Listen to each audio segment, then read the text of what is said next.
ഓം നമോ ഭഗവതേ വാസുദേവായ. ശ്രീമന്നാരായണീയം ദശകം 12 ശ്ലോകം 1. സ്വായംഭുവോ മനുരഥോ ജനസർഗശീലോ ദൃഷ്ട്വാ മഹീമസമയേ സലിലേ നിമഗ്നാം സ്രഷ്ടാരമാപശരണം ഭവതം കൃസേവാ തുഷ്ടാശയം മുനിജനൈഃ സഹ സത്യലോകേ. സാരാംശം: 10ാം ദശകത്തിൻ്റെ 10ാമത്തെ ശ്ലോകത്തിൽ ഭഗവാന്റെ അനുഗ്രഹത്താലും നിർദ്ദേശത്താലും ബ്രഹ്മദേവൻ തൻ്റെ ശരീരത്തെ രണ്ടായി പകുത്ത് വലതുഭാഗത്തു നിന്നൊരു പുരുഷനെയും ഇടതുഭാഗത്തു നിന്നൊരു സ്ത്രീയെയും സൃഷ്ടിച്ചു എന്ന് പറഞ്ഞുവല്ലോ. അവരാണ് സ്വയംഭൂവ മനുവും ശതരൂപയും. അവർ തന്നെയാണ് ഭൂമിയിലെ ആദ്യത്തെ ദമ്പതിമാരും. സ്വയംഭൂവായ ബ്രഹ്മദേവൻ്റെ പുത്രനായതിനാൽ പേര് സ്വയംഭൂവ മനു എന്ന് വന്നു. അവരിൽ നിന്നാണ് പ്രപഞ്ചത്തിൽ നാമടക്കമുള്ള മനുഷ്യവർഗം ഉണ്ടായത്. ബ്രഹ്മദേവൻ അവരോടും ഭൂമിയിൽ പോയി പ്രജാസൃഷ്ടി വർദ്ധിപ്പിക്കാൻ കൽപ്പിച്ചു.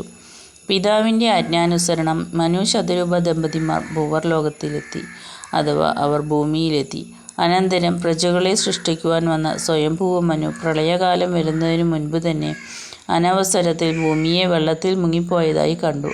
ഭൂമിയെ വെള്ളത്തിൽ നിന്നും പൊക്കിക്കൊണ്ടുവരുവാൻ താൻ നിസ്സഹായനാണെന്നും ബോധ്യം വന്നതിനാൽ പിതാവിനെ തന്നെ ആശ്രയിക്കാൻ നിശ്ചയിച്ചു. അപ്പോൾ തപോലോകത്തിലും മഹർലോകത്തിലും മറ്റും വസിക്കുന്ന മുനിജനങ്ങളോടൊപ്പം സത്യലോകത്തിലേക്ക് യാത്ര തിരിച്ചു.